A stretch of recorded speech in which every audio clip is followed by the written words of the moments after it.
Hello, thank you for coming to my talk at LISA21. My name is Chujiao. I'm a security R&D engineer at Comcast, and today I'll be presenting on crypto agility, adapting and prioritizing security in a fast-paced world.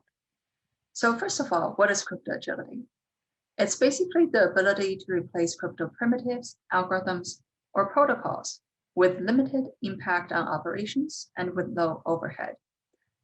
It offers continuous data protection and quick response to potential threats. It's important because the discovery of vulnerabilities and the retirement of algorithms are inevitable. Take SHA, for example. SHA-1 was banned in US federal agencies in 2010. And in 2016, the digital certificate authorities are no longer allowed to issue SHA-1. But as late as 2018, SHA-1 is still in use by some applications. So the migration for SHA took about a decade to transition due to the lack of crypto agility. And even with crypto agility implemented, sometimes there are challenges. Take TLS, for example. It is a protocol that supports different ciphers that can be used optionally or interchangeably. But this also means that the attackers can switch to an insecure cipher that must be kept for backward compatibility. And there's also operational problems when the format or version differs too greatly. When presented with TLS 1.3 published in 2014, a large number of servers don't understand the format and would disconnect instead of negotiating and reply with 1.2. So much of the effort was made to make initial communication for 1.3 look like 1.2 before TLS 1.3 was finally finalized in 2018. So crypto agility is not just about switching out the algorithm or the keys, but we also need to be mindful about the infrastructures that support it. And the transition can be a long and difficult process because the algorithms are expected to last for decades. And once an algorithm is used to issue a long-lived certificate, it will be used by many relying parties, and none of them can stop supporting it without invalidating all the subordinate certificates. Additionally, due to the inability of legacy systems as well as resource-constrained devices to support new algorithms, it has proven difficult to remove or disable old weakened algorithms. And switching to agile cryptography will not only address the difficulties and demands in a much easier, secure, and efficient way, but it will also provide a comprehensive platform for cryptographic developments for years to come. So now we're motivated, we want crypto agility. How do you go about doing it? Well, currently there are quite a few solutions targeting crypto agility. Therefore, are flexible FPGA, cloud, or endpoints, but they tend to focus on one specific area. And depending on the driver for crypto agility, such as post-quantum cryptography with very different structure and mathematical foundation, more changes may be required. And if you are an organization with a wide variety of assets, you might need a more comprehensive plan instead of implementing specific solutions. So any transition will be expensive and requires careful planning because it's not just about switching out the algorithm or the key. You also need to consider usability, monitoring and updates, as well as policy enforcement. For example, updating the encryption algorithm for a database requires not only a change in algorithms, but also re-encryption to prevent data loss. And because of that, different people have different ideas on what crypto agility is and what they focus on. So some technical solutions may not be practical to implement due to scalability concerns. And alternatively, some devices may not be capable of updates. Our needs may also change over time. New technologies such as quantum computing may require switching to a completely new set of algorithms instead of better management of the current crypto system. So for a system to be crypto agile, all the subcomponents need to be crypto agile as well. And with so many factors, we can't approach it in an ad hoc manner. We need to address all the underlying factors. The decisions regarding crypto agility should then consider it a business risk and address exposure based on a comprehensive risk assessment. A risk assessment determines the optimum allocation of resources to ensure minimum exposure to risk. And there are many different approaches. The appropriateness of each are driven by the nature and size of the business, regulatory landscape, best practices, etc. And even within the same risk domain, there can be very different approaches to conducting the risk assessment. So NIST SP 800, for example, focuses on the risk of technology with no asset identification or consideration for control. The ISO 27005 focuses more on information security instead of systems, applications, or broader range of assets. Octave, it focuses on operational and organizational view, but does not produce a quantitative measure of the risk. And then there's also NIST Cybersecurity Framework, which is meant to address known threats, while crypto agility is more forward-looking and meant to prepare organizations for eventual change. And then there's also Mosca's model, which focuses on risk from quantum. So it's future-looking and is focused on quantum and does not explicitly address crypto agility or give guidelines on how to assess or address the risk, aside from a general timeline. And the lack of a formal framework makes it difficult for practitioners to have a common taxonomy across different organizations with distinct business models to reason about crypto agility risk. And that's why we start by proposing a framework that facilitates informed decision-making to accept, mitigate, or reject the risk from lack of crypto agility, as well as plans to address risk when appropriate. The framework allows us to approach security and risk management in a proactive manner instead of reactive. And this targets future risks, where an empirical approach to decision-making will be constrained by limited or absent data. The biggest differentiating factor of this risk assessment framework from others is a focus on threat. The goal of crypto agility is to enable easy transition into new crypto in the future due to compliance, new technology, or new vulnerability. This means that not all assets will be similarly impacted. Assets that will be phased out before that time are not within the scope of consideration. Or if the threat is software-based, then pure hardware assets are not within scope as well. And by considering threats first, then inventory, we can eliminate extra work by focusing only on assets that are affected, and thus provide a more optimized and realistic assessment framework, especially for organizations with a large variety of assets or are racing against time. And the first phase of the framework is to identify the drivers that drives crypto agility, which can be separated into kind of three loose categories. And the first is policy requirements. So this can be governmental or company-wide. It usually includes guidelines and timelines. So you kind of know what you're supposed to do and by when.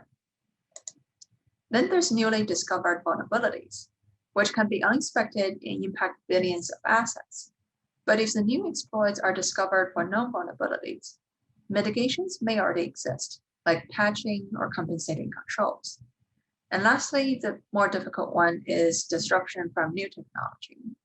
So there may not be enough information on possible risk vectors and may change due to new research. There's also no concrete timeline or prior instance of transition. And that's what we'll help you with in this framework. So once an organization determines the threat vector driving crypto agility, the next step is to take inventory of a list of impacted assets. The security risk exposure of the asset will differ based on the nature of the threat. For the large enterprises, the number of impacted assets may be too large to address simultaneously. The assets can then be categorized and prioritized according to the nature of the assets, whether it's a device, a database, a system, or software, and the expected security risk exposure from evaluation of the following factors. So first, scope. What assets are affected, including the interdependencies of the services and devices that supports it. Sensitivity. Where and how is the asset used? What is the impact of compromise? Cryptography. Are the algorithm and key length appropriate, and are they up to date? And also, how are the secrets managed, and what's the frequency of updates? And is a crypto solution implemented in hardware or software? A hardware-based solution will be more difficult to address than a software-based alternative. Even for a software-based solution, ease of increasing security will be contingent on whether there is a system for automated management of server, trust, key stores, as well as if it is possible to remotely update software with appropriate mutual authentication. And then there is ownership, which is whether it's owned by internal teams or third party or open source. Documenting these upstream and downstream dependencies is critical, as one risk of using third party or open source is a lack of adequate and timely updates. And there's also location. So on-premise assets may require a different update process compared to those in the clouds. And we also need to consider the jurisdictional constraints. And lastly, there is also lifecycle management. So that refers to data sharing arrangements with third parties, backup or recovery procedures, assets lifespan, as well as the end-of-life processing. And all those factors together helps you prioritize assets for risk mitigation. And it will help highlight the extent of knowledge gaps so the organizations can plan accordingly. For example, it's not uncommon for central asset ownership repo to have missing or dated information. And even when ownership is known, some asset owners may be unclear on what cryptography is used and how the keys are stored. And the information collected can also give a comprehensive overview of the crypto agility status of the assets. And once we've done that, then the next is risk estimation. So this helps prioritize which assets are high risk and should be secured first. Traditionally, risk is computed by combination of probability and impact. But in this case, there's a lack of information on exploits such as the attack vector, complexity, privileges required, user interaction. We also don't know the frequency of exposure. So instead, we provide a more specialized case of the general formula with a different abstraction of probability of exposure, i.e. the time to exposure. The time to exposure is a probability distribution that can be reduced to discrete values for risk assessment. Impact in this case is measured as cost of updating an asset to a secure state within the required timeline. A more crypto-agile asset will be less expensive to migrate and therefore pose overall lower risk. Therefore, crypto agility risk is a function of the time to migrate and the cost to migrate. And for the time to migrate, we'll reference Mosca's timeline, XYZ model, which answers the question, will the assets become vulnerable before we can move to protect it? So it consists of three variables: X, the remaining lifespan of the asset during which it must be protected; Y, the time needed for mitigation. So this includes replacement, upgrade, removal, etc., as well as implementation testing to ensure smooth operation. And Z refers to the years before threats results in a compromise. So Z is based on assessment from phase 1, while X and Y are based from phase 2. Now, if X plus Y is greater than Z, then there's a problem. Take IoT device, for example. If you have a device that's going to be out there for 10 years, and it takes 5 years to migrate, and the threat is going to be here in 12 years, that means there's 3 years where your device might be vulnerable and the secrets might be divulged. So aside from the timeline, there's also cost. The cost will vary depending on the type and design of the assets, as well as availability of the resources for migration or mitigation. Now, the design consideration will help estimate the extent to which an asset is crypto-agile. And this includes things like independence. The code must be independent from the cryptographic implementation. No hard-coded dependencies on specific algorithm. And having a centralized management with clear and easily understood guidelines. The system should also be able to add or change algorithms dynamically without changing the application. And the crypto tasks, such as key generation or decryption, should have limited impact on operational overhead. Now, another factor of cost are the mitigation consideration collected during inventory of assets. So if it's necessary to decrypt, then re-encrypt the asset when upgrading to a more secure alternative. This may be expensive and difficult if the enterprise databases are spread out. And the changes in algorithms may also impact secret management or the supporting infrastructure. Whether the implementation is hardware or software-based will also add to the cost. The hardware may need to be recalled and switched, and even the software patching may require system downtime and adequate testing. If the ownership involves third-party vendors, it may be more expensive as they may not be contractually required to remediate the risk. The enterprise may have to either pay the vendor more to provide a patch, onboard a new system from a different vendor, or find a compensating control. And we also have to consider location as in jurisdiction. So in US, the internal use of cryptography is not regulated, but in China, the approval must be granted by a central governing entity. And the expected value of risk is determined by the timeline and cost. That, along with the organizational risk tolerance, determines appropriate risk mitigation strategy. And there are typically three options for risk mitigation.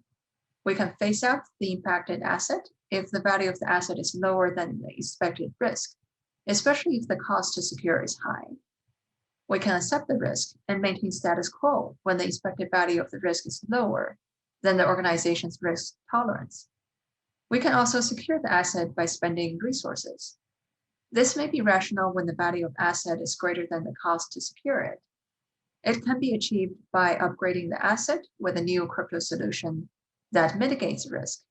An alternative is to implement compensating controls to reduce the risk exposure, which may be the best option for legacy assets that cannot be upgraded to a secure state. A simplistic risk mitigation strategy is represented in this table.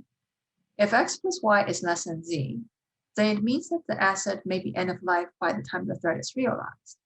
And if X plus Y is greater than Z, then it means there's a number of years when the asset is exposed to the threat before it reaches the end of life. And depending on how high or low the cost is, you may decide to phase it out, accept the risk, or secure the asset. And aside from the technical change, there also need to be a logistical change as well to minimize the repercussions down the road.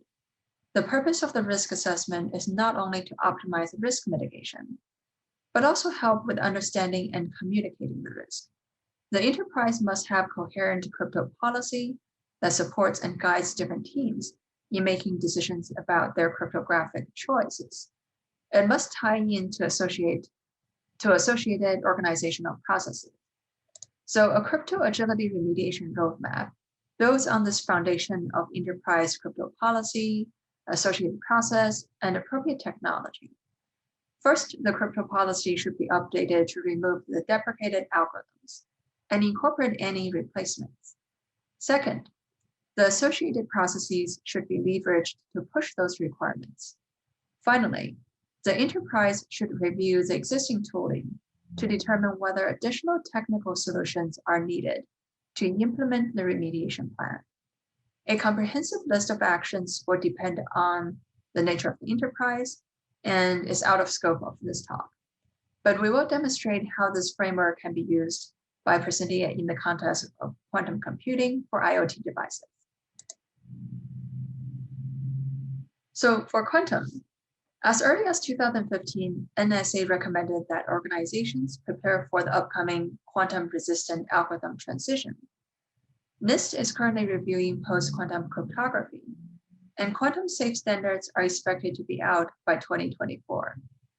Thus, US government may have an expectation that organizations transition to quantum-safe alternatives in the not-too-distant future, regardless of whether the quantum computers become practical by 2024 or not.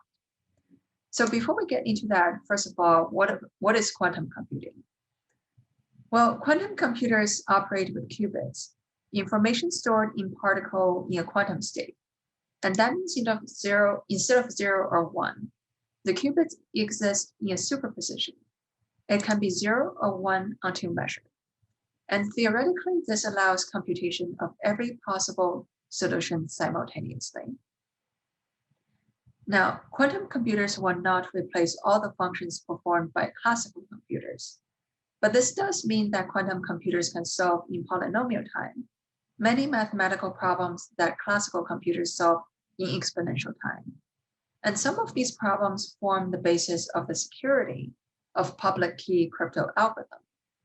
And thus, a large enough quantum computer may require transition that will be informed by the crypto agility of the asset. And one possible solution using conventional hardware is post-quantum cryptography, or conventional ciphers based on mathematical problems other than factoring in discrete logarithm, which leads us to the post-quantum cryptography competition from NIST.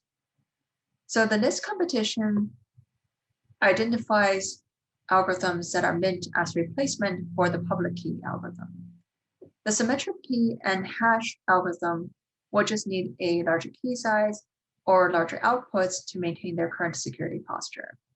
Whereas for the public key crypto system, the system will have to migrate from existing algorithm to quantum safe alternative because the mathematical foundation is broken. It's no longer secure at all. And it will be more challenging as it will require changes in both the impacted assets as well as the backend support infrastructure. So provably secure post-quantum cryptography and standards are expected to be out by 2024. So any cryptographic assets to be phased out before then can be eliminated from this risk assessment. And given that symmetric key crypto systems and hashing algorithms require an easier fix, we focus on public key crypto systems, which require migration to a different class of algorithm. And so what's affected are IoT devices with long lifespan, assets using TLS, or high-value, high shelf life data. And then next, we look at the risk estimation. So the timeline for mitigation and shelf life can vary widely depending on the implementation of the assets and the type of asset. The cost can also vary widely depending on the amount of asset and the organization. The ranges provided are based on industry estimate or just a frame of reference. So a customer-grade IoT device such as phone or printer can have a shelf life from 10 to 20 years. And that's what we used for X.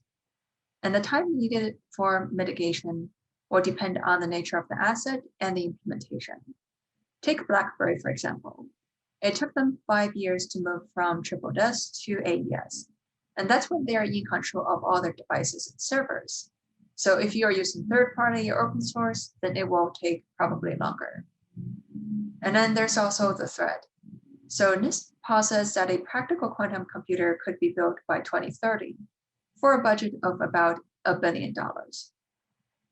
And that means the first wave of threat actors will probably be nation state, targeting big companies or government for sensitive information, which is medium risk. And once the technology has matured over time, the threat actors will be expanded to include the average attackers. And that is when it becomes high risk. And in terms of cost, so the exact value of migration will differ based on the organization and the asset, but a few trends will likely apply across the board. So first, the cost to migrate will decrease over time as new tools are developed that makes integration of quantum safe algorithm easier. And even existing tools will undergo improvements as more entities try to use them in practice. For example, the IoT systems that use TLS implementations that already provide the option to either use a post-quantum or hybrid solution will be less expensive to migrate compared to those that do not. And based on that, we provide a qualitative cost estimate for quantum safe TLS migration for IoT asset in this table. Now, in addition to the support versus no support, there's also an important distinction between internally owned assets and those by third-party vendor, especially when it comes to mitigation. So how security conscious a vendor is can play a role in helping organizations retaining crypto agility. And transparency is also crucial because the product lifetime may be a few decades, possibly lasting longer than the vendor. And a quick response is also important since being slow to update for security can be a risk as well. And there are a couple of ways to secure the asset when it comes to quantum, to a varying degrees of untested effectiveness. So first, we can use existing solutions for crypto agility so that it's easier to switch the algorithm in the future when everything is set. Or we can use compensating controls. Or if we would look at the quantum persistent cryptography with the different mathematical foundations, then we can either do it as standalone independent post-quantum cryptography, or we can combine it with classical algorithms. So that's hybrid cryptography, which is a combination of classical and quantum safe, or quantum safe and quantum safe. The hybrid crypto systems will remain secure as long as at least one of the underlying cryptographic schemes remains secure. But they are slower, have a larger footprint for key storage, and is less efficient. So there's no standards in place for hybrid or quantum safe cryptography, and there's the risk of implementation flaw. And based on the security mitigation strategy, the enterprise must determine a tactical roadmap next. If we decide to accept the risk, then that's basically business as usual, including maybe an exception process for the assets in question. If we decide to phase out, then we might want to review alternative solutions and include requirements around post-quantum security in the guideline going forward. If we decide to secure the asset, then the post-quantum cryptography are based on different mathematical foundations. Some works better for encryption and other works better for a signature. Some have larger key sizes and other works best for small messages, which brings us new constraints such as limited storage, operational overhead, and implementation requirements. So it's important to test on the asset before upgrading, and you would need benchmark tests and before upgrading to the alternative. So by applying the framework to the emerging threat of quantum computing for generic IoT systems, we're able to provide clear, actionable guideline for risk mitigation strategy. In particular, identifying areas that need to be prioritized for protection and whether it may be reasonable to accept the risk. And furthermore, converting this strategy into a tactical roadmap provides a better understanding of the solution space as well as inherent challenges. Now, the lack of crypto agility is a risk that can hamper the ability of organizations to respond to changing regulatory and technology landscape. At the same time, it's a difficult risk to address due to the lack of prior incidents and data on exposure. The crypto agility risk assessment framework proposed here is the first framework that allows enterprise to undertake such review and create an associated playbook. With that said, with all the steps that you had to take, it can feel very overwhelming. But the good news is the more action you take toward crypto agility, the easier the next step is. So there's a lot of work to do, but we should be realistic about the short term, but optimistic about the long term. And the important thing is to start acting now with things like taking a current and thorough inventory of the cryptography and products involved, incorporate crypto agility into the development, workflow, and assessment, and active monitoring of the current and potential threats. So that concludes my talk on crypto agility. If you would like to know more information or have details on any of the steps, feel free to refer to our paper or contact me as well. Thank you.